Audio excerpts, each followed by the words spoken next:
Жашыңда кылбаган иштерди мен ушул жашка келип алып туруп анан ушул эки жаш балдардын акчасын алып кетип каламбы? Ол 610 миңди кантип алды сенен? Тайеке жээндердин ортосундагы акча чырынын Шантаж менен вымогательство кылып жатасыңар. Балам кирип келип эле диванга отуруп эле ыйлай баштады. Бир тууганым кам, мен деле ошол укамды киргизип деген жаман оюм жок болчу эле мага. $180 миң булар алат дагы качып кетишет деп. Акчаларды жана процентке берген баламады утпай 10%. Куран китепти колума кармап айта алам. Ортобузда бүт бардык акчаларды силер процентке бергенсиңер мага. Мал сагыңа берген жалган көргөзмөңөрдү алып койгула. Келсин, атам кыйналып атат. Кесе дагы болуп кынабай коюшту да. Ушул акча үчүн Америкага качып кеттиңизби? Бир эле суроом, эмнеге канчалык кызыктар болуп атасыз? урматтуу Марат мырза, мен сизди эмне кылып такадым? Булар башка бирөөлөргө чоң сумма акча карыз. Папа биз такташайлы дейт. Мен берем дейт акчасын. Уюшкан кылмыштуу топтор менен коркутуп, үркүтүп. Амансыздарбы көрөрмандар. Бул ирет биз тайеке жээндердин ортосундагы акча чырынын чоо жайын тактаганга аракет кылабыз. Буга чейин Марат жана Самат Рыспаев аттуу бир туугандар Жогорку кеңештин экс депутаты Сагындык Келдибаев уулу экөө $610 миң бербей жүргөнүн айтышкан. Бирок Келдибаев муну төгүндөп, жээндери жала жаап жатканын билдирди. Экс депутат мени негизсиз айыптап жатышат. Иштин чоо жайын өзүм түшүндүрүп берейин деп бизге кайрылды. Учурда ал Америкада болгондуктан аны менен онлайн режиминде маектештик. Бүгүн мен ошо сиздердин астыңыздарга чыгып, чындыкты жана тактыкты ачык айтайын деген чечимге келип турам. Жана ошону айтууга айласыз да болуп турам. Мындан 1 жыл мурун Кайрат Кенжебаев деген журналисттин каналы аркылуу Рыспаев Марат, Рыспаев Самат дегендер мен тууралуу аябай каралоолорду чыгарышты. Олай жабыштырып, мен абийир мешек келтирип, көптөгөн сөздөрдү сүйлөштү. Мен андан кийин аны уккандан кийин бир аз сабырдуулук кылдым. Мен ушулардын деңгээлине түшпөйүн, ушуларга теңелбейин деп. Андан кийин мен өзүм да бир аз ооруп калдым. Андан соң булар эми өздөрүнө келер, акылына келишер деп учпай жүрө берсем, биринчиден мен өзүмө бир аз кыйын экен, ооруп ичимен кыжалат боло берет экенсин. Экинчиден булар токтобостон эле кайрадан эле көрүнгөн жерде жамандап, жаман сөздөрдү айтып эле жүрүп атышты. Мына кече жакында дагы бир видеону чыгарышыптыр булар. Ошол видеодо деле, мурунку видеодо деле ошол эле темадан алыс. Толко мындай ушак, анан мындай экен, анан кийин мындай экен деп эле жамандамай, караламай да. Эми ошол мурунку видеону кийинки видеону көргөндөр болгон болсо, өздөрү деле эл деле түшүнүп калды да, жүзүн бекитип, мени бирөөлөр коркутту, анан чалды, ошон үчүн кооптугума дейт. Ага ким чалды? Кайсы телефондон чалды деген аларга суроо жок. Кийинкисинде болсо дагы бир жомокту айтып атат. Мен жүзүмдү бекиткеним себеби дейт, мени сотко тартып алышып дейт, каралып убакта деген жомокту айтып атат да. Мен мынантип бетим жашырып чыкканымда элдер тура эмес ойлоп калбасын. Ошондон да болуп атат. Биздин сүрөттөрүбүз чогулуп жүрөт экен. Сүрөттөрүн таап бергиле, жаңы сүрөттөрүнөн таап бергиле деп Жалал Абадта бир катуу бакшы бар экен да, бизге келген маалымат боюнча. Ошого биздин сүрөттөрүбүздү берип, Карадубалат окутуп, өзүнө кол салсын деп окутуп жүрөт экен. Карадуба дегенди кандай экен, мен аны даже түшүнбөйм деле, Карадуба окутуп коет экен мага деп. Эми бул да болсо алардын өздөрүнүн деңгээли, өздөрүнүн акыл жүгүртүүсү. Ошол жерде карандай калыптарды, жалгандарды, курулай доомат жалааларды айткандан өзүнүн бети чыдабай биринчиден, экинчиден көзүнü алып качып, көзүмөн билинип калбасын дегендей мага эме калтырып атат да. Майны анан кайсыл акчаны кантип алдың эле, каерден алдың эле, кантип алдың эле деген суроо жок. Ошончо акча сенде бар беле дегенчи. Алар айтып жаткан 610 миң доллар деген кайдан чыкты? Эмнеден улам сиздерди карызга алып анан бербей жүрөт деп атат. Бул карыз, сиздер карыз деп атат да, эми карыз эмес, баш иштешип жүрүп анан акчабызды бербей качып кетти деп атат да. Анан чынында эле сиз ушул акча үчүн Америкага качып кеттиңизби? Негизи эмне үчүн Америкага кеттиңиз? Ошодон баштайлычы. Жашымда кылбаган иштерди мен ушул жашка келип алып туруп анан ушул 2 жаш балдардын акчасын алып кетип каламбы? Мен ушул жашка келип бир кыңыр иш кылып же бирөөнүн ара жибин аттап, укук коргоо органдарын босогосун аттаган адам эмесмин да. Ушунча жыл таза жүрүп келип туруп анан ушул жашка келгенде ушулар курулай доомат кылып, жалган жалаларды жаап мени эме кылганы мага аябай чындыгында катуу тийип атат да. Мен Америкага мурунтан эле үй бүлөм менен бизнес визага даярдап койгом.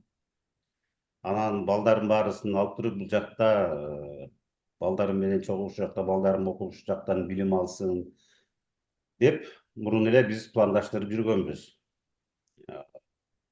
Анан булар эми 610 миң доллар деген бул жок акча.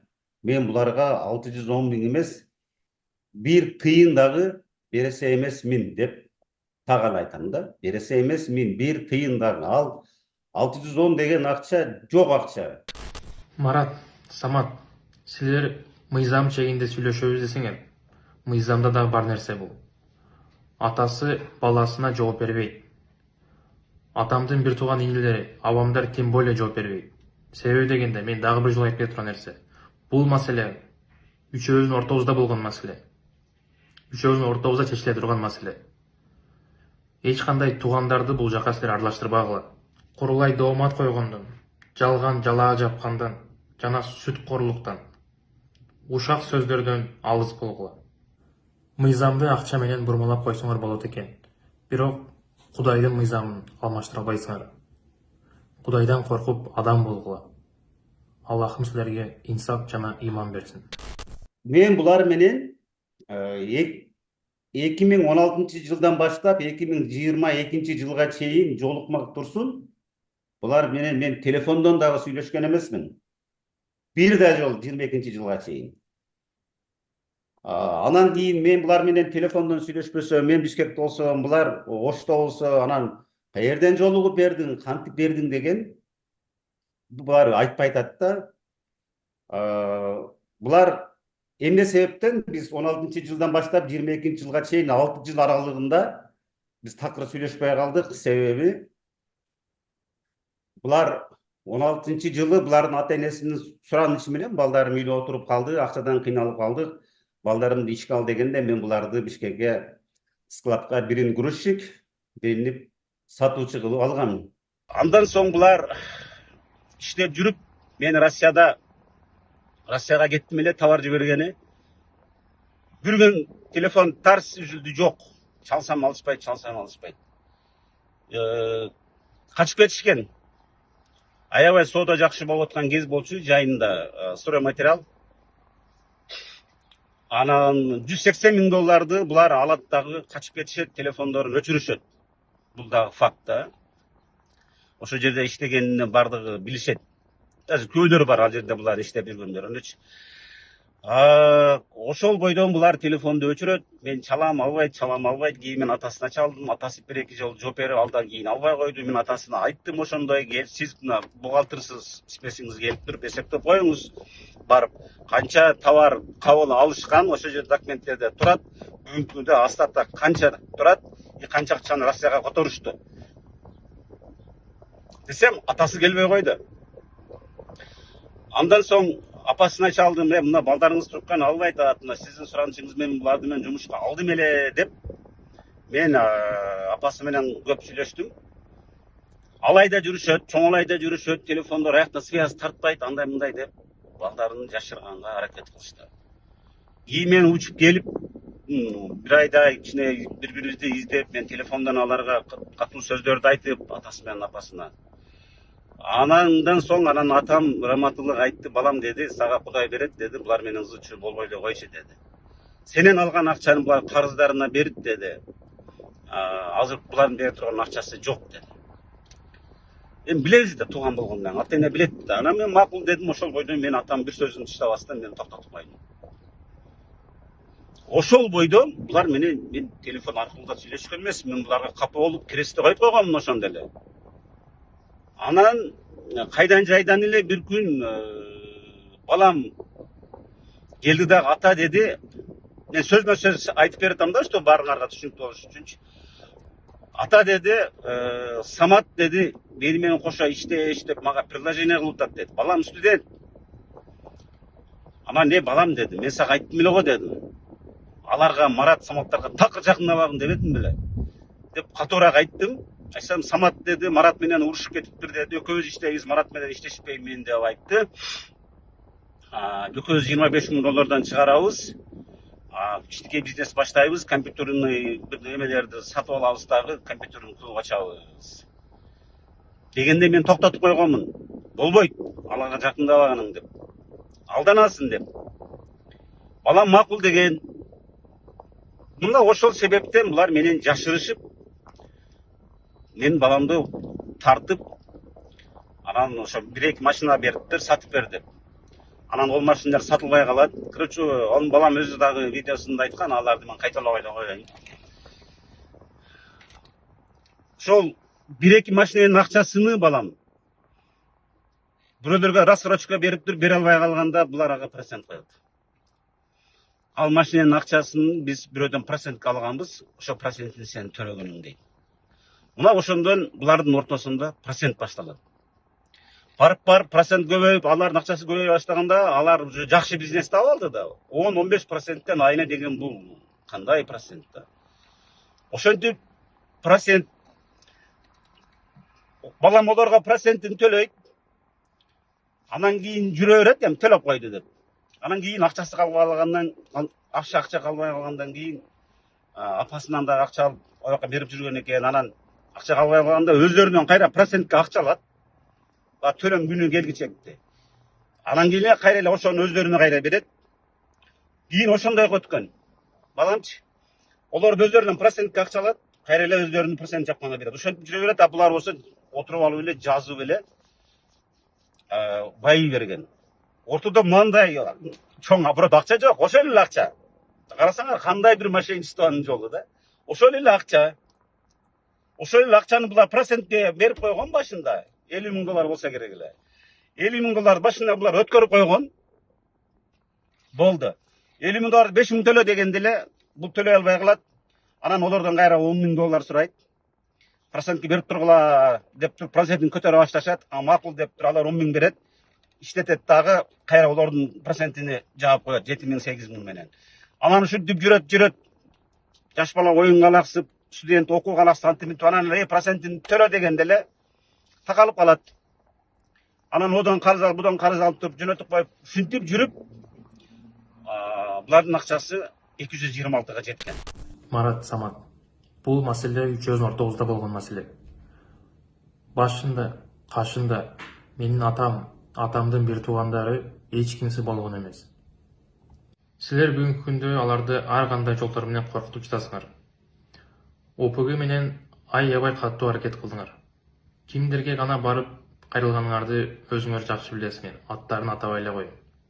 Бүгүнкү күндө бийлик аларды түп тамыры менен жок кылууда. Аныңар ишке ашпай калып, силер видео аркылуу, интернет аркылуу силерди уят кылабыз, шермендеңерди чыгарабыз деп менин атамдын бир туугандарынан акча талап кылып, мындайча айтканда шантаж менен вымогательство кылып жатасыңар. Бир күн мен жумуштар менен Ошко Өзгөнгө барып калдым. Өзгөнгө барсам, эме инем бир тууган Сактан айтып калды, Сагынаке деди, балаңыз менен Марат тууралуу вообще тема жок. Чындыкты айтыш керек. Марат тууралуу ошо тема жок. Самат менен экөөнүн ортосунда аласа берселер көбүрөөк окшойт. Мен миш угуп атам деди. Дегенде мен бардык ишти токтоттум дагы мен түз эле Ошко карай жөнөдүм.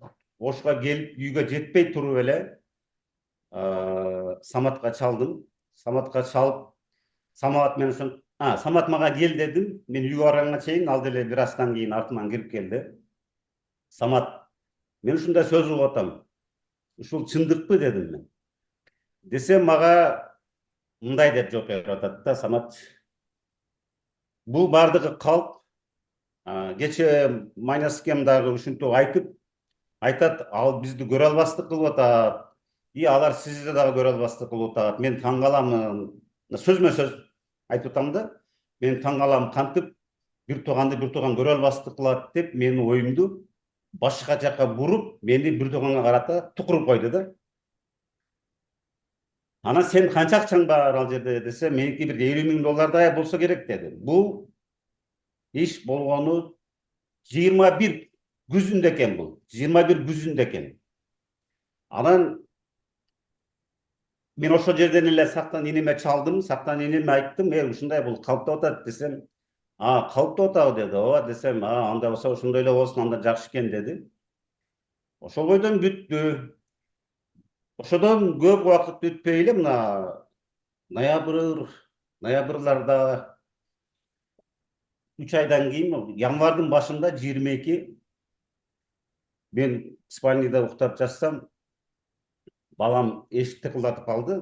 Кир десем, балам кирип келип эле диванга отуруп эле ыйлай баштады. Эмне болду деп мен чочуп кеттим. Анан сиздин эшигиңизге кире албай лестницада 2 сааттан бери турам деп эле ыйлайт. Айт, эмне болду десем, анан мен ушундай болду деп Марат менен Самат дагы мени ар кимге звонок кылдыртып коркутуп атат. Окугаларга чалдыртып атат. Мени коркутуп атат, мен аларга бересе болуп калдым деди. Дегенде эле мен сразу ордуман турдум да сыртка чыктым дагы сыйра чеккенче анан сразу Маратка чалып атпаймынбы? Марат, мен азыр уктум сактандан. Эмне себептен менен жашырып, ошону мен Маратка биринчи жолу чалып атам эмеден бери, ошол 16-жылдан беричи, 6 жылдан кийин. Марат, бул эмне деген? Азыр кимден уктум деп айттым дейсиз? Уулуңуз Сыймыктан уктум деп айтып атасызбы? Азыр уулуман уктум. Бул эмне деген жакшылык? Проценттин пысын укпайм. Өзүңөрдүн акчаңарды санагыла, ошол акчаңарды аласыңар. Десем эле, процент жок кылып койсок, бизге эч нерсе калбайбы деген бойдон эле телефонду өчтү. Мен чыгып алар менен алаксып сүйлөшүп калганда, балам машинасын айдап үйдөн чыгып кетиптир. Ошол жерде, ошол бойдон мен баламды көрбөй калдым. Эртеси күнү билдим, ошто түнкү саат 4-5 Москвага учуп кетиптир. Апасы Москвада болчу, небере карап.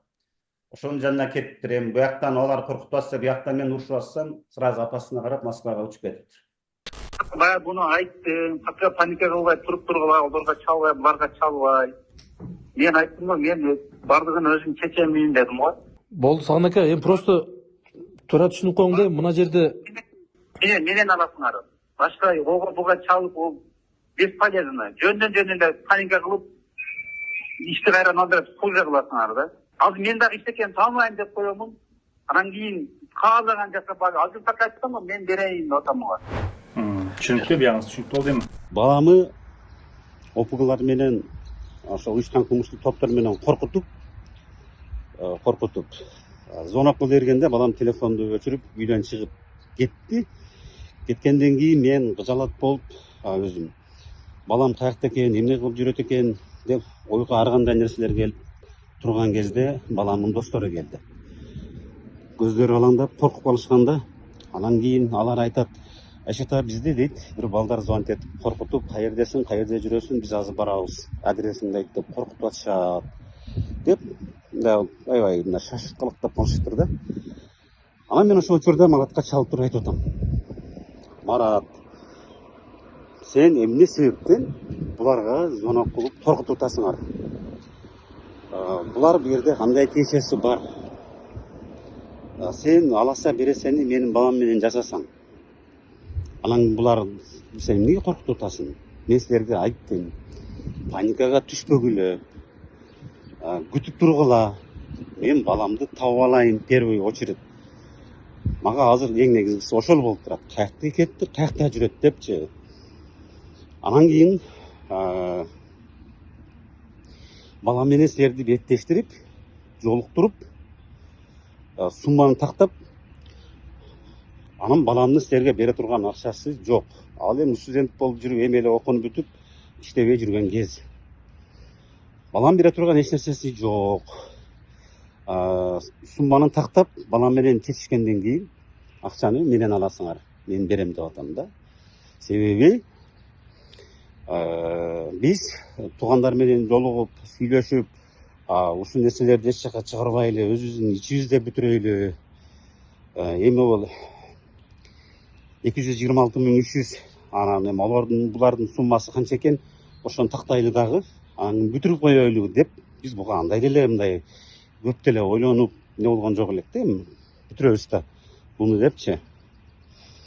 Бирок булар баягы баламдын менен беттешип, сумманы тактап, анан кийин ушул маселени чечип, тынчытып, мындайча айтканда көмүп коелу деген биздин оюбузга булар кошулбады.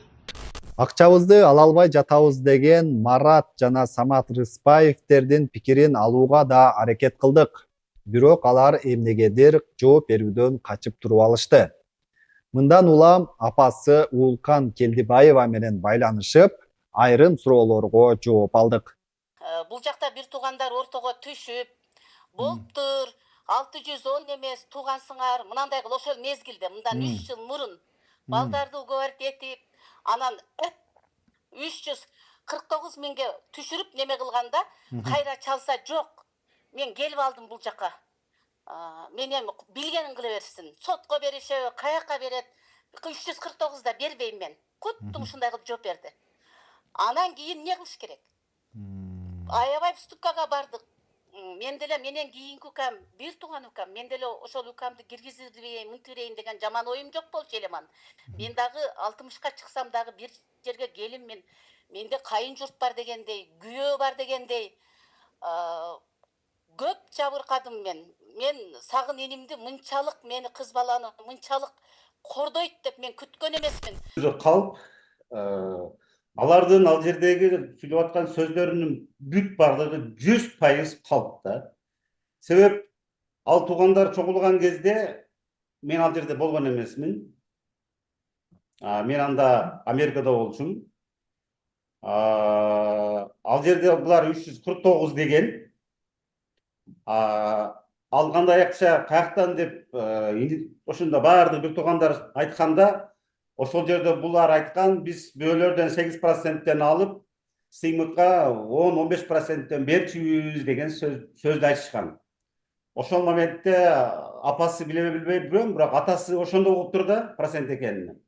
Анан атасы сразу туруп эле сыртка чыгып эле сигарет чегип эле кыжырат болуп, бул жагы процент турбайбы деп эле кыжырат болуп туруп калды деп айтышты да туугандарым. Анан ошондон кийин анан арыз жазды да, булар ошо мен бияка келе бергенден кийин где-то бир айдан кийин болгон иштер да, буларчы мен ал жерде ага катышкан эмесмин да. Негизи 349 миңди бергенге макулмун деген сөз болду беле, сиздер тараптан айтылды беле? Ошол Мен башынан бери эле айтып келатам, мен булар жерде чогуу иштеген 3 бала да, Марат, Самат, менин балам. Булар үчөө такташ керек да. Беттешиш керек да. Беттешип сүйлөшүп алсын десем, такыр беттешишпей атпайбы, качып атышпайбы. Бүгүнкү күнгө чейин мен айтып атам. Беттештирели, ушул маселени өзүбүзчө эле туугандардын арасында эле чечип коелу деп айта берип мен чарчадым да. Булардын ою башка да. Булардын ою башка. Мына ошол эле ГКМБга суракка чакырганда, мен бир туугандарым, ошо аялымды чакырганда, ал жерде 850 деп атат.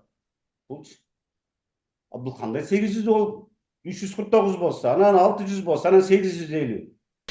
Силер кантип Кудайдан коркпой 610 миң доллар акча бересиң жана анын үстүнө тергөөчүлөрдүн расходдорунун жана ОПГга кеткен расходдорду сурап жатасыңар.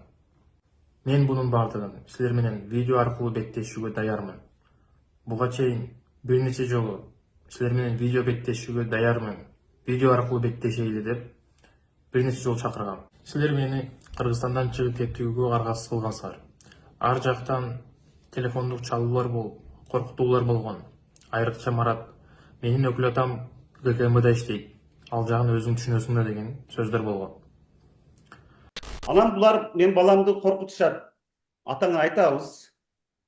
Антебиз, азыр көрүп атасың, депутаттардын бардыгын эле камап кустуруп атат.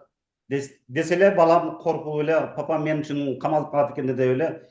Кээ күндөрү 1 саат, 2 саат кечиктирип, 12 дедиби, 12ден 2ге чейин, 3кө чейин кечиктирип, которуп калса 300 доллар кошуп санасын деп коркуткан күндөр болгон экен да. Ошондон булар процент болуп эле кете берет, эч кандай бизнес жок. Арыздануучулардын апасы Уулкан Келдибаева үстөк пайыз менен акча беришпегенин айтууда.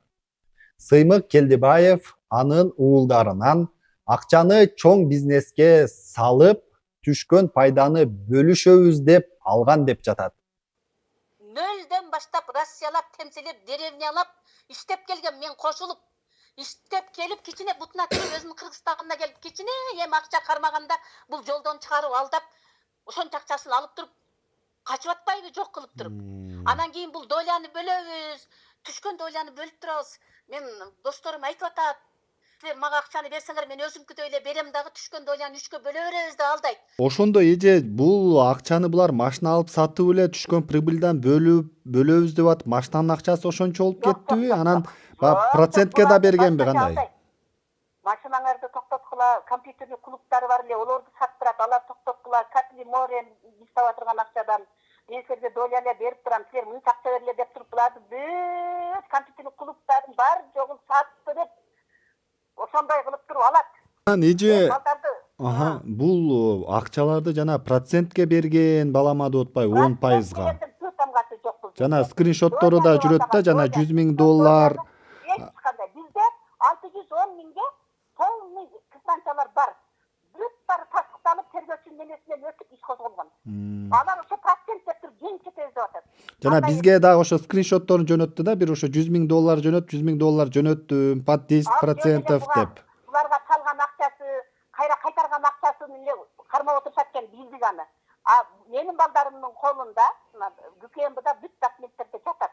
Полный ошол акчага кызманчалар, тергөөчү жөн эле иш козгобойт, элеман баардыгын тактады, мени чакырды, атасын чакырды эле, бул жумуштан бошобой, бул жооп берди. Бүт баарын тактап, так кылып туруп анан иш козгогон. Анан силер ал мынантип жанталпастык кылып эле бир нерселерди чыгарып эле ошолорго ишенип, киришип албагыла. Мен дагы айтып коеюн силерге. Силер айтасыңар, эч кандай процент болгон эмес ортобузда деп. Мен дагы бир жолу айтам. 100% мен буну далилдеп, улуу Куран китепти колума кармап айта алам. Ортобузда бүт бардык акчаларды силер процентке бергенсиңер мага. Кээ бирки мезгилдерде 1-2 күнгө акчаңарды кечиктирип калсам, күнүнө 300-400 доллардан кошуп бересиңер дегениңерди унутуп калдыңарбы? Мен буга чейин айтып кеткендей, силерге процент төлөйүн деп башка бирлөргө карыз болуп калгам. Алар менен бүгүнкү күндө сүйлөшүп, урушпай, талашпай, диалогко келип, акырындан кутулуп келе жатам. Силерге дагы өзүңөрдүн акчаңарды үстүнөн эч кандай проценти жок, эч кандай тергөөгө кеткен расходдор, ОПГга кеткен расходдор жок. Себеби дегенде, ал кеткен расходторуңар мага эч кандай тиешеси жок. Ал өзүңөрдүн маселеңер. Мен ошол өзүңөрдүн акчаңарды 226.300 долларды берүүгө даярмын. Себеби дегенде мен карыздан, Кудайдан корком. Эми биз баягы тууган болгондон кийин бардык нерсени биз бири-бирибиз аркылуу угуп турабыз да. Мага маалымат келип турат да. Булардын суммасы эмнеге 600га чыгып атат? Ал боюнча да менде маалымат бар да. Себеп дегенде булар башында арыз жазганда мен Курманкул Токтуралиевич Зулушевка, ошол мезгилде ген прокурорго бирөөр аркылуу суратканымда мен дела менен мен таанышып көрөйүн деп туруп, анан кийин таанышкандан кийин бул дела менен дейм да, арыз менен. Бул гражданский экен, 3 баланын ортосундагы эле биздерде болгон такталбаган сумма экен. Бул гражданскийге кетет, иш козголбойт деди. Адам 1-2 күн өткөндөн кийин эле кандайдыр бир себептер менен иш козголуп калыптыр баламачы. Эми мен азыр бул жерден алардын аттарын атабай эле коеюн. Ал жерде 2 адам бар. Булар ошолорго акча беришкен. Ошол ишти акырына чейин чыгарып, ошолордун каалаганын бүтүрүп бергенге как раз ошол 22-жылдары 23-кө чейин ошол 2 адамды мен атын кийин эсине керек болгон болсо атап деле берем. Аябай мындай аты чыгып таасирлүү болуп турган мезгил эле да. Анан 22ден кийин 23кө өткөндө аларды уже тартипке чакырып, алар анча мынча ишке башын салбай четтеп калгандан кийин булардын иши токтоп калды да.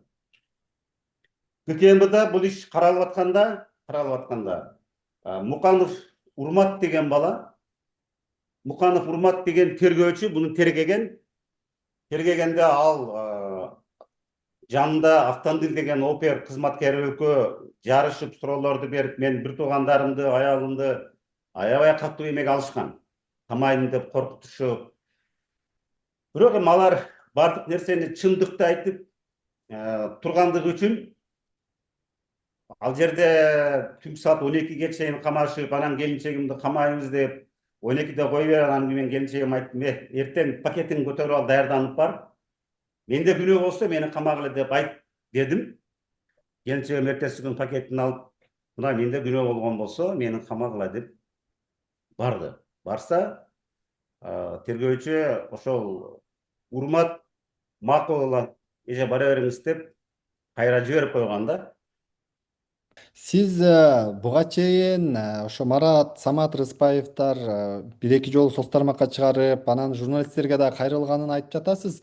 Ошол журналисттер алардын маегин алгандан кийин сизге да кайрылдыбы? Ушу экинчи тарап катары жооп берип коюңуз, сизди ушинтип айыптап атат деген суроолору менен. Жок, алар мага дагы, менин бир туугандарыма, иңилдериме, эч кимге эч кандай кабар берген эмес. Бир тараптуу чыгарды да, мындайча айткандачы. Кечегинде деле бир тараптуу кылып чыгарды да. Эч кандай эме болгон жок. Ал жерде кече адвокатымын деп бирөө сүйлөп атат. Мен эмесин жазып койдум эле. Нурлан Токталиев деген. Нурлан Токталиев деген бул жанагы соц тармактарда аябай популярдуу болгон эменин уулу турбайбы, Акин Токталиевдин уулу турбайбы? Анан ал ошол стоп кейджи пределби, ошонун Стоп беспредел. стоп беспределдин основатели экен, ошол эми баягы негиздөөчүсү.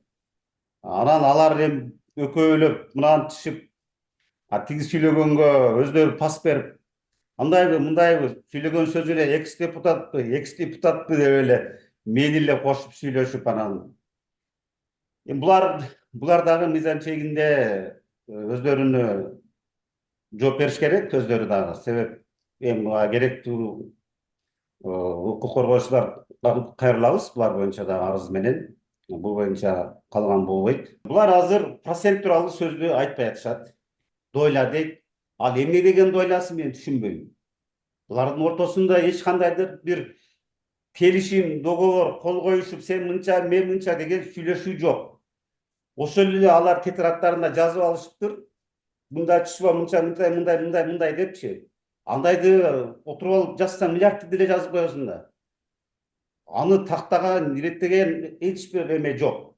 МВДда мага иш козголгондон бир айдай мурун мен Кыргызстанга барам дегенмин. Атам оорутат экен, мен барайын дегенде, булардын апасы келбей турсун деп аяк катуу мындай тынчы кеткен да. Андан кийин эле мени совсем барбай турган кылып коюп атышат да. Иш козгоп, издөө жарыялап коюп атат. Ошондо мен түшүндүм да. Булар, значит, менин ал жака барышымды такыр каалабайт экен да. Чындыкты айтып, отуруп сүйлөшүп чечкенди каалашпайт экен да. Андан кийин атам уже күз болуп калды, атам аяк катуу ооруп, бир жумадай уже кыйналып атты да. Ошондо атам улам мени сурап, сагың келдиби дегенде, менин бир туугандарым булардан ыйлап суранышкан. Мына сагыңга берген жалган көргөзмөңөрдү алып койгула. Келсин, мына атам кыйналып атат, берсе дагы болуп унабай коюшту да. Ушунчалык эмне буларга кызыкчылык да, мен ушуга таң калдым да. Себеби мындай, булар башка бирөөлөргө чоң сумма акча карыз. Себеби баягы биринчи видеосунда айтып атат, ал жерде ал акча биздин досторубуздун акчасы эле да депчи. Вот ошол сөз менен көп нерсени чечмелесе болот да. Булар башка бирөөлөргө чоң сумма акча карыз, ошол карызды бербеш үчүн мага жабыштырып, мени ошо ишке коштуруп, анан кийин мени садага чаап, мен тууралуу айтып, мына ушул экс депутат акчаны алып кетип калды, тигинде мындай деп туруп, ал балдарды, ал байкуштарды булар успокаивать этип атат да. Ошондо бул жерден мондой болуп атпайбы? Ошо тынбай айтыптыр, ушу атасы каза болгондо да келбей койду. Вот Бул именно. ушундай акча үчүн ушинтип Америкадан дагы келбей жүрөт, атасы каза болсо дагы деп. Ооба. Сиз эмне Андан түз кийин келе дагы албайсызбы? Жүзүү кызыгыңыз, жарыяланганда тоскоолдуктар болуп жолдон кармаласызбы? мен азыр баягы эл аралык издөөдө болгондон кийин мен Америкадан эч жакка чыга албайм да. А мен жолго чыксам деле, мына эң эле барган жери Стамбул, Стамбулга барсаң эле кармайт да. А сен көздөгөн жериңе жетпейсиң да убагында. Ошон үчүн мен булардан, ошон үчүн бир туугандарым дагы суранды. Мен менен го ошо байланышпай коюшту, бир туугандарым ыйлашып, атам менен баягы катуу уже кетип аткан мезгилинде аябай суранышты, бирок ага булар унабай коюпту. Анан мен жылдыгынын астынан бир 2 ай мурун эжемдерден суранып атып, айтып койгулачы эжеге, мени блоктон чыгарып койсун, сүйлөшөйүн дедим да. Экөөбүз аябай узак сүйлөштүк. Ошол мезгилде мен эми процент дебей эле койбойсуңар беле, ошо өзүнө берген 226 миң алып эле ишти бүтүрүп койсок болот эле да десем эле алынып кетти. Процент эмес, доля дегенде эле мен түшүнүп калдым, кой эми дагы кызычы кылып жүрбөйүн деп анан. Ушуну балдарды беттештирбейлиби, сиз ушуга өзүңүз туруп бербейсизби деп бир тууганча сурандым. Сурансам, макул, мен балдар менен сүйлөшүп көрөйүнчү, эми калганы баягы өзүнүн семейный башка иште сүйлөштүк. Ушул тема боюнча макул, балдар менен сүйлөшүп көрөйүн деди, ошол бойдон кайра блокко киргизип койду. Жок, сүйлөштүрбөдү, беттештирбей да койду да. Булар биринчи кадамды уюшкан кылмыштуу топтор менен коркутуп, үркүтүп, чоң суммада акча өндүргөнгө аракеттенүүдөн башташкан да. Мына ошол эле балдарым, менин балама звонок кылып коркутушуп, анан ол коркуп телефон очуруп үйдөн чыгып кеткенден кийин анын досторуна звонок кылып, аларды коркутуп, алдан дагы эчтеке чыкпай, анан кийин булар бизге чыга баштаган. Биринчи Марат Ыс көлгө, Көлбаевдин жанында жүргөн Улан Узун деген каймана аты бар экен. Мен тааныбайт экем. Ошого барышкан. Ага барып булар эмне дейт? Бир-эки сөзүн айтайын. Өзгөндөгү бир тууган инисини кол бутуну байлап, бул жака алып келе берсеңер, биз каалаган сумманы берет деген сөздү айткан. Бул чындык да. Андан кийин алар биз тарапты дагы угуп, биз бул иштин чоо жайын бардыгын түшүндүрүп айтып, кандай экендерин түшүндүргөндөн кийин алар будан баш тартышкан да. Андан кийин булар Ошко жеңгөгө барышкан да. Жеңгөгө барышкан. Жеңгөгө деле булар ошол эле калыптарды, ошол эле сөздөрдү сүйлөгөн. Анан ал дагы бизге чыгып, ошол эле жоопторду алгандан кийин ал дагы будан баш тарткан. Андан соң бул дагы бирөөгө звонок кылдырган. Ага дагы биз ошол эле жоопторду айтып, ошол эле эмелерди түшүндүрүп, эме кылгандан кийин анан алар деле баары түшүнүп калды, бул туугандардын жана балдардын ортосундагы эле мындай келишпестик экенинчи. Бул жерде өзүчө 600 миң доллар деп жатпайбы? Эми ошо 610 миң доллар деген чакта дагы ошо 610 миң доллар үчүн үй бүлөңүз менен Америкага кетип, жашап, ошакта келбей жүргөн ылайык деп ойлойсузбу? Ошого жок, андай эмес да. Мен булардан дагы айтам, бир тыйын акча берес эмесмин. Булар мага 180 миң доллар карыз. Эгерде мен ошону кемитип койсом, анда мен буларга 46 миң 300 доллар бересем, мен эмес, эми балам да. Мен өзүмдүн 180 доллар, 180 миң доллар, балам өзүнчө да, ал үйлүү, жайлуу, 26 чыгып калды азыр. Өзүнүн эсеби, өзүнүн иши да. Биз эми аялым, кичинекей кызым менен биз өзүбүзчө да. Анан балам, папа биз такташайлы дейт. Мен берем дейт акчасын дейт. Булар биринчи эми ошол бул өзүнүн соттун иши да. Сот ошол эле эмеден банктан экөөнүн тең бири-бирине которгон квитанцияларын алып туруп, болсо бир 30-40 квитанциядыр. Бир саатта чечим кабыл алып коет да, сен буга мынча берес экенсиң деп. Болду, ошо менен бул маселе чечилмек да. Бул жерде эч кандай бир чоң мындай бир эме жок эле да, кылмыш жок эле да. эми азыр ошол бир туугандардын арасында дагы ушундай ызы чуу болуп, жик түшүп жатыптыр. Эми Кыргызда бир туугандар ардай ынтымактуу болгон туугандардын ичинде мындай нерсе келсе, сиз улуурактары окшойсуз, эркектерден. Улуусу экенсиз, анан ошону тууганча чечүүгө дагы аракет кыласызбы, эми кыргыздын салтын жолдо? Улан эйланма мындай да эми. Мен буга бир канча ирет аракет кылдым. Бир канча ирет. Бир канча ирет кайра кайталап айтам да. Алар вообще укпай атат, качып атат. Алар мындайча айтканда, мыйзамдын немесинде болгондо булар биринчиден мени шантаж кылып атат. Бириңди ачам, анан антем, анан мынтем деп инилеримди шантаж кылып атат. Үйлөрүнө, бирөөнүн мүлкүнө, бирөөнүн акчасына кызыгып, ошону кайсы жол менен жулуп алсам экен деген аракетте да булар, мындайча айткандачы. Азыр эми кечеги видеого буну мага мен билген жокмун, бунун чыгышы. Ого чейинки видеосун биз бир ай мурун эле укканбыз да, ошо менен коркутуп жүрдү да.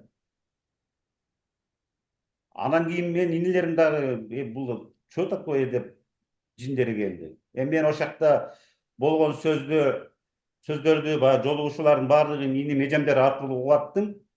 Анан ошолор эмне деп айтса эле мен макул деп аттым да. Мындай кылайлыбы десем, макул дейм, чтобы эми баягы бир туугандардын ынтымагы үчүнчү. Макул эле деп аттым. Эми ого карабастан булардын сели башка да. Азыр башка бирөөлөргө, мен жогоруда дагы айттым, башка бирөөлөргө чоң суммада акча карыз. Бул дагы чындык. Өздөрү деле айтып атат видеодочу, досторубуздун акчасы бар эле деп. Бул акыркы мезгилде байкасаңар, мага гана мындай каралоо кылып атат да. Экс депутат алып кеткен, ошол биздин акчабызды алып кетип калды деген эле сөз. Буларга ошол жерде сүйлөп аткандарынын баардыгына мындай юридикалык баа бериш керек да. Эмне себептен көзүн алып качып сүйлөп атат, эмне себептен тетир карап сүйлөп атат, эмне себептен тема боюнча сүйлөбөй атат. Ал жерде тема жок да. Акчаны алып кетти экс депутат. Башка тема жок. Кантип алып кетти, сен кантип бердиң, каерде бердиң, эмне максатта бердиң сен акчаны, ал сага эмне максатта айтты деген суроолор жок. Ал суроолорго жооп дагы жок да. Буну көргөн адам, түшүнгөн адам баардыгы ошондой акыл жүгүртөт. Бул акча силерден каяктан, 610 миң долларды каяктан алдыңар эле? Бул силердин акча мурун бар беле өзү, же жок беле? Ошону түшүндүрүп бергилечи деп суроо берсе журналист. Вот ошондо мындай акыйкат болмок да. Эч кандай суроо жок эле, только ошо караламай, жамандамай, башка эле темадан алыс эле. Анан андай болгон, анан Россияда мындай болгон, анан азыр оякта мынтип жүрөт. Тема боюнча сүйлө деп темага жакындаткан адам жок. Мына ошонусунан эле бардык нерсеге, көп нерсеге мындай түшүнүү менен ой жүгүртүп туруп, булардын кандай таризде, кандай ойдо жүргөндөрүнө баа берсек болот да. Булар ошол 610 миң доллар акчаны ошо Россияда иштеп келип чогулткан акчасы деп атасыз да, бул? Россиядан иштеп келген бул жерден Корея менен иш кылып өздөрү эле чогулткан. Кийинана сыйлык ортодон чыгып атпайбы? Аллахтан арды мыскиде мен бул жактан мынандай кылып берем, силер жөн эле жатасыңар. Түшкөндө аны мен силерге өлтүрө берем деп жолдон чыгат. Иштетип баяктан алып келген акчасын иштеткен берди. Корея менен иш кылган, машина менен. Машина менен канча убакыт иштешкен бул жакта? Көп эле иштешти булар. Россиядан келгенине булардын канча жыл болду баса бергенине. Иштеп ушинтип Бир 10 жылдай иштедиби машина ташып? 10 жылдай болду окшойт.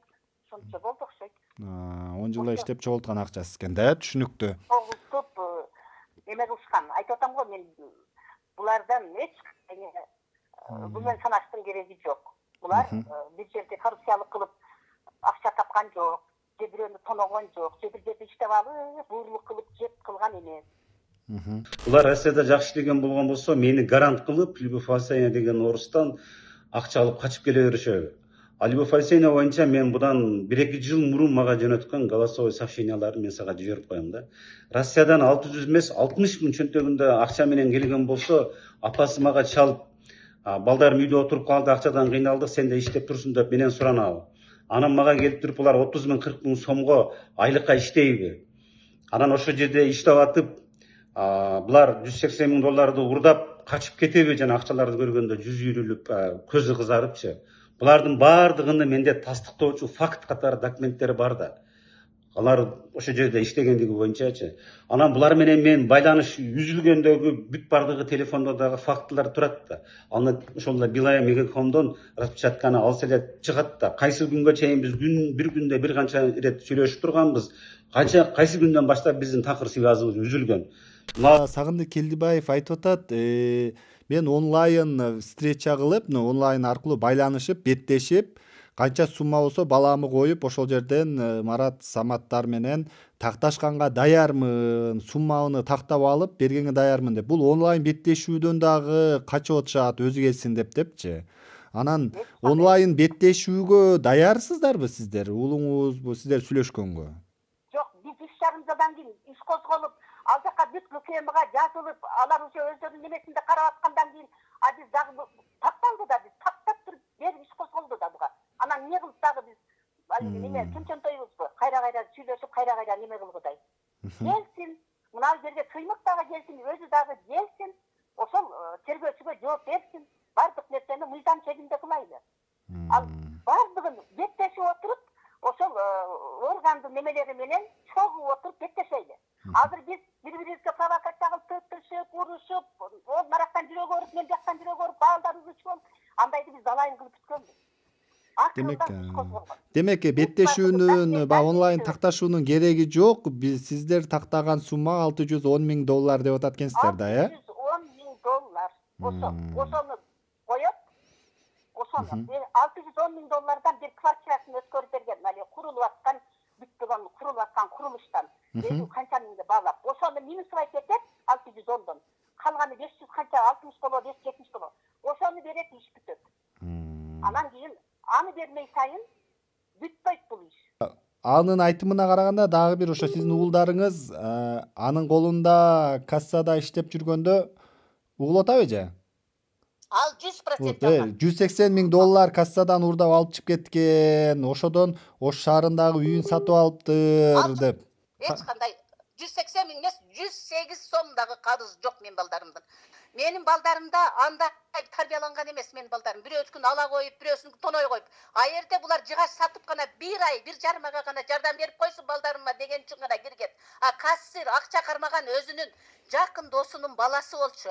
Булар акча кармаган эмес, булар саткан, товарын гана сатканга жардам берген. Ошонун ичинде 180 000 эмес, 18 000 долларлык да товары жок болчу ал жерде. Подреал салып эптеп жүргөн малы болгон болчу. Марат менен Саматтын 180 000 долларды урдап качкандан кийин ал акчаларды кимдерге, Россияга карыздарына кутулуш үчүн котормолору бар. Бул аларга банк аркылуу которгондо, кимдерге которгондугун мен аттарын атабай эле коеюн. Жана бүгүнкү күнгө чейин ошол адамдар ошондо мага мынанча миң доллар которгон деп айтып жүргөндөр бар да.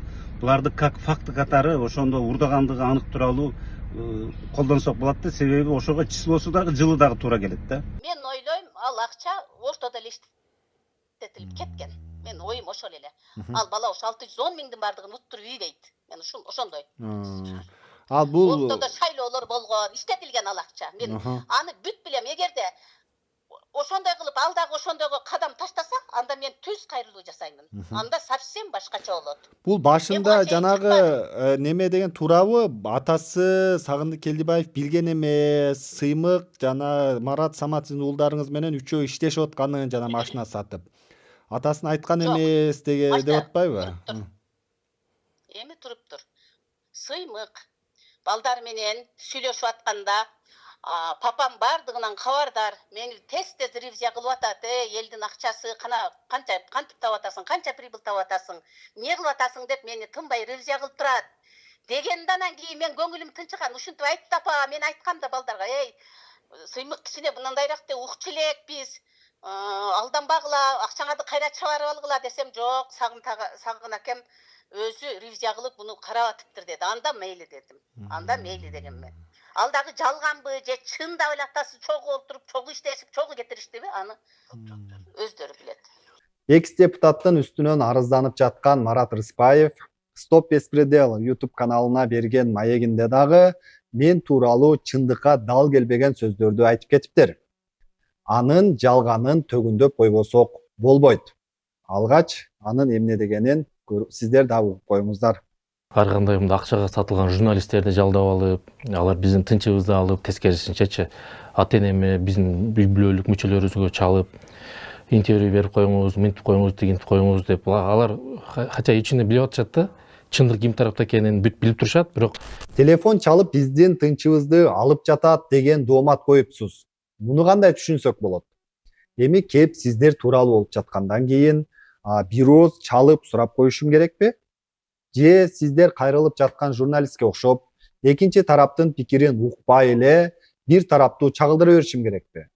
Эми ага мыйзам дагы, менин жеке принциптерим дагы жол бербейт.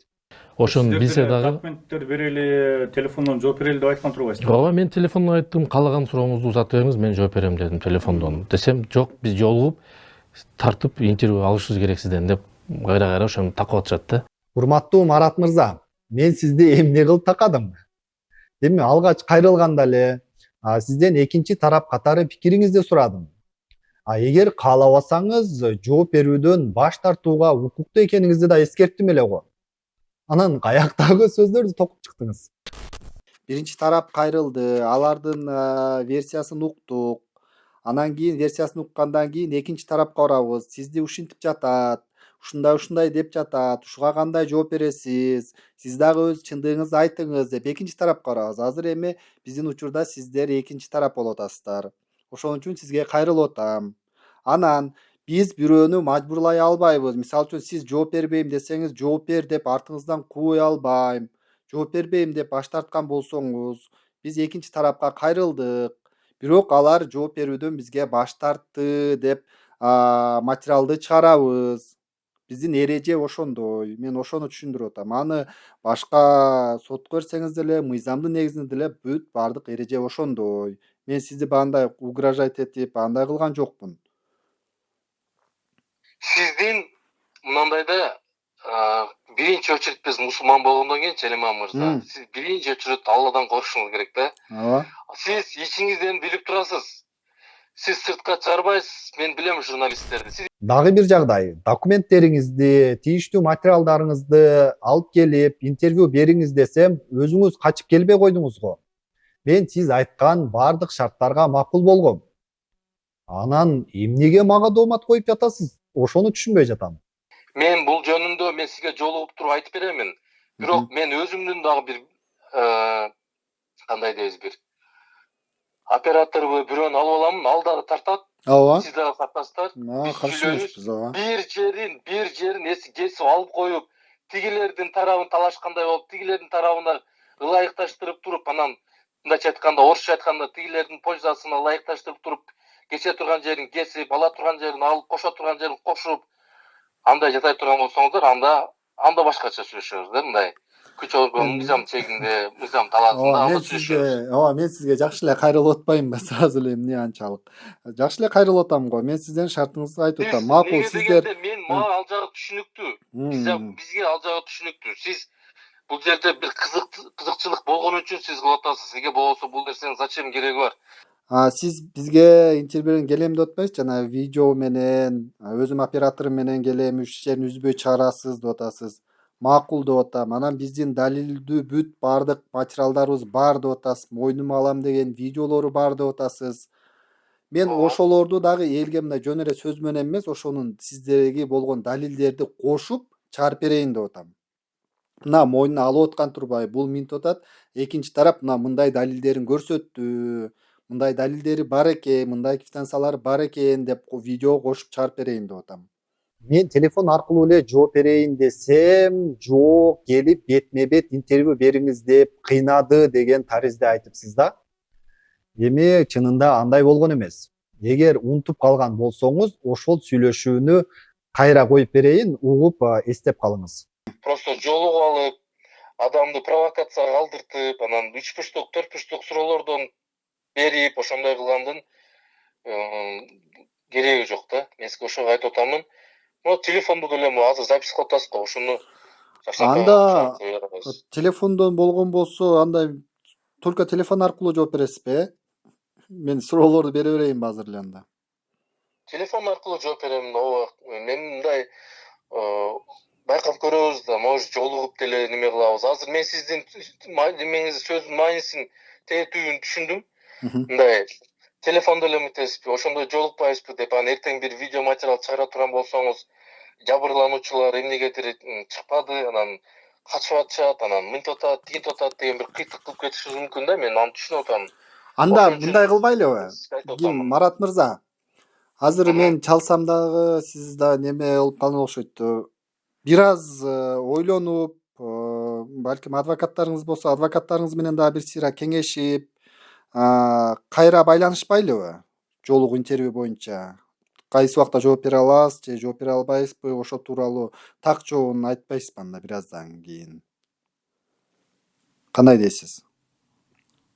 Боло берет, ал сөзүңүз деле макул. Ошондой кылалы анда, азыр мен сразу телефон чалсам, анан сиз дагы баягы ойлоп аткан, ар жактан уккан маалыматтарыңызды угуп, анан ошондой ойлоп так неме кыла албай атасыз. Сизге да убакыт берели, сиз дагы ойлонуңуз, юристтериңиз менен акылдашып кеңешиңиз, анан мен сизге дагы чалайын кечирээк. Хорошо, макул. Сүйлөштүк. WhatsApp барбы же жазышып убактысын тактап алганга? Менде WhatsApp бар ушу номерде. Ушу номерде барбы? Ооба. Макул, жарайт. Макул. Мына ушинтип сиз эки анжы боло бергениңизден макул ойлонуңуз, адвокатыңыз менен кеңешип, жообун айтып коюңуз дегем. Бирок сиз ошол бойдон кайра жок болуп кеттиңиз. Анда мен макул ойлонуңуз, кааласаңыз телефон аркылуу, болбосо жолугуп, бетме бет көрүшүп, сүйлөшөлү деп мен сизге ар кандай варианттарды сунуштагам. Бирок ал журналист эми азыр колдон келишинче биз байкап калдык, менин ошондой шегим бар да. Биз шектенип калдык. Колдон келишинче, азыр колунан келишинче бизге мындай каралоо максатында иш жүргүзүп жүрөт да азыр. Эми ал журналисттин өз иши, кандай кылат, биз эметпейбиз, сиз жеке оюңузду айттыңыз. Урматтуу көрөрмандар, Марат Рыспаев ошондон 2 күндөн кийин кайра байланышка чыгып, мен тийиштүү материалдарды даярдап жаттам, фактыларды чогултуп жатам дегенинен макул деп күтмөк болгонбуз. Алар ошо мен баарын даярдап алып, анан интервьюга барам деген.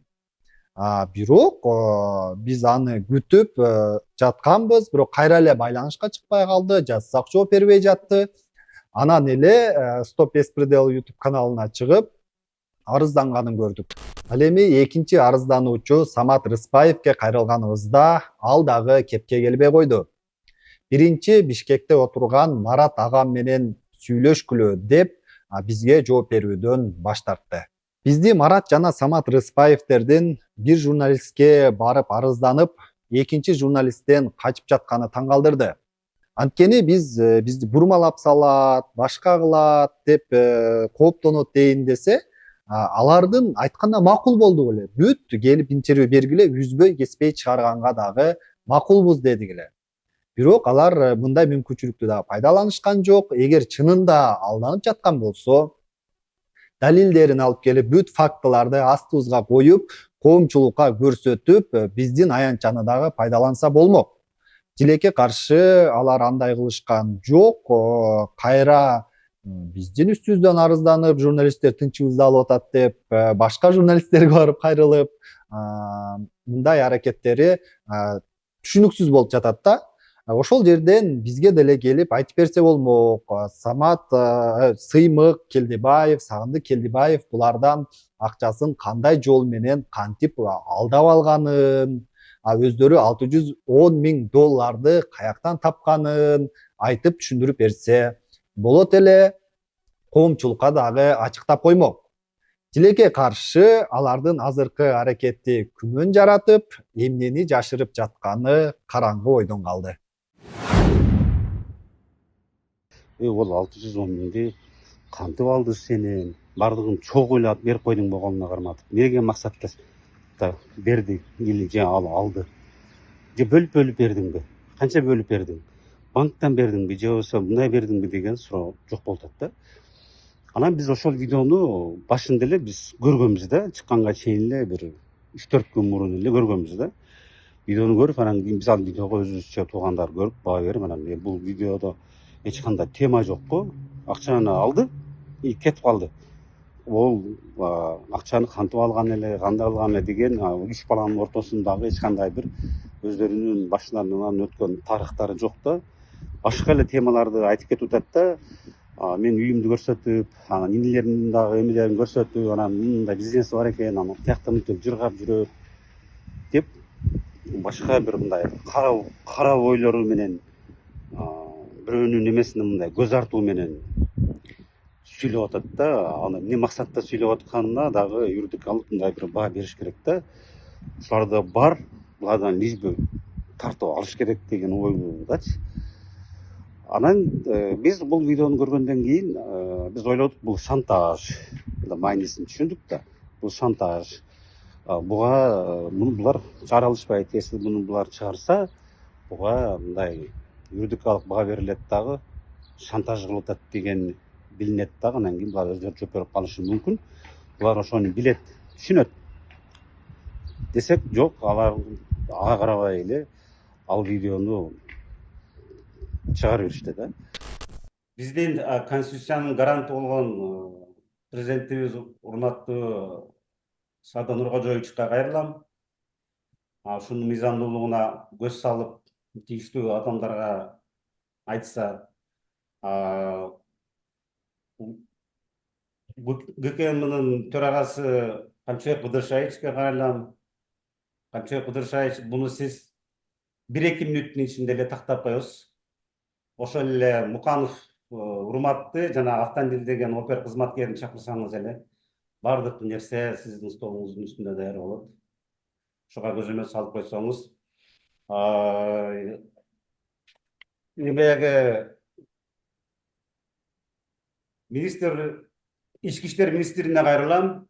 Улан Омаканович Ниязбековго, сиз дагы ушуга көңүлүңүздү буруп, канчалык мыйзамдуулук, ошол ГСУда, мурда ГСУ азыр следственный управление кандай болуп калган, ошону кандай себептен иш козгогон, эмне жагдай болгон, эмне себептен ГКМ козгогон ишке булар 2 жылдан кийин мени жабыштырып рост жарыялап койду, ушу жактарын караштырып койсо.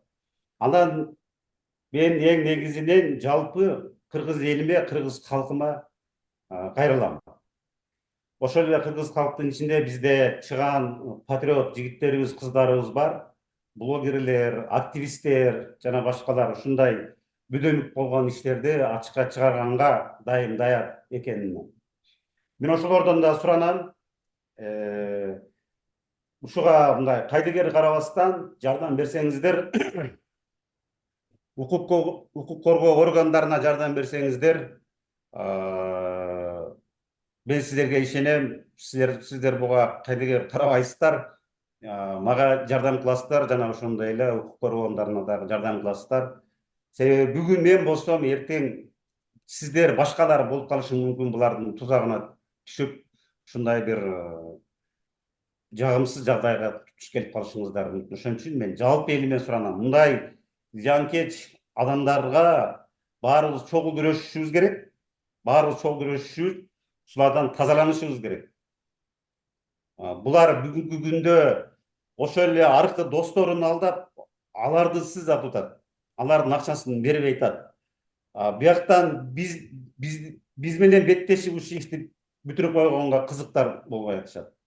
Биринчиден, Келдибаев Сыймык аттуу жаранга ошол өзүнүн жээндери, Келдибаевдин жээндери Рыспаев Марат жана Самат аттуу жарандар биринчиден ошол УКМКнын тергөө кызматына арыз менен кайрылышкан. Алдамчылык фактысы боюнча Кылмыш жаза кодексинин 209 беренесинин 4-бөлүмүнүн 1-пункту. Тактап айтканда, ири өлчөмдөгү акча каражаттарын ээлик кылып алдаган депчи. Башында тергөө болгон, териштирүү учурунда Сыймыкта жок болчу. Ошол Сыймык жок болгон негизинде анын туугандары, анын апасы дагы суракка алып, көрсөтмө берип, бирок тергөөнүн жыйынтыгы боюнча бир гана Сыймыкка айып бугузулуп тергөө иштери жүргөн.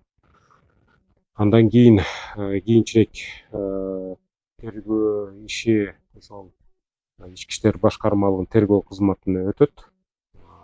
Тергөө өтүп, ал жактан бир нече тергөө амалдарын кылгандан кийин биздин катышуубуз эле анын атасы Келдибаев Сагындыктын териштирүү иш материалы биз билгенде эч кандай баягы түзөн-түз далили жок болчу. Бирок ошого карабастан Рыспаевдардын арызы негизинде ошол айып бугузуп, сырттан издөө жарыяланып, азыркы учурда тергөө иши аяктап токтоп турат да. Тактап айтканда, тергөө ошолорду биздин катышуубузда тергөө иштерин кылыш керек эле, бирок тилекке каршы биздин катышуубуз ошо издөө жарыялап, айыбын угузуп, сырттан тергөө амалдарын алып барышкан да. Бирок негизинен жалпы иштин жагдайы боюнча айтып кетсек, бир гана ушу Сыймыктын ошол Рысбаев Марат менен Саматтын ортосундагы болгон акча каражаттары болот да. Ошо Сагындыктын кандай тиешеси бар экендиги бизге да түшүнүксүз. Далилдерде жеткиликтүү далилдер жок болчу. Бирок ошого карабастан Келдибаев Сагындыкка дагы айып бугузулуп атат да. Ал өзүм келип көрсөтмө берип, тергөө болгон өзүнүн далилин тастыктайм деп атат. Аны да көрөбүз. Бирок ал өзү дайым даяр. Иштин жагдайы боюнча, иштин болгон өзүнүн күнөөсү эместиги боюнча дагы укугун талашат.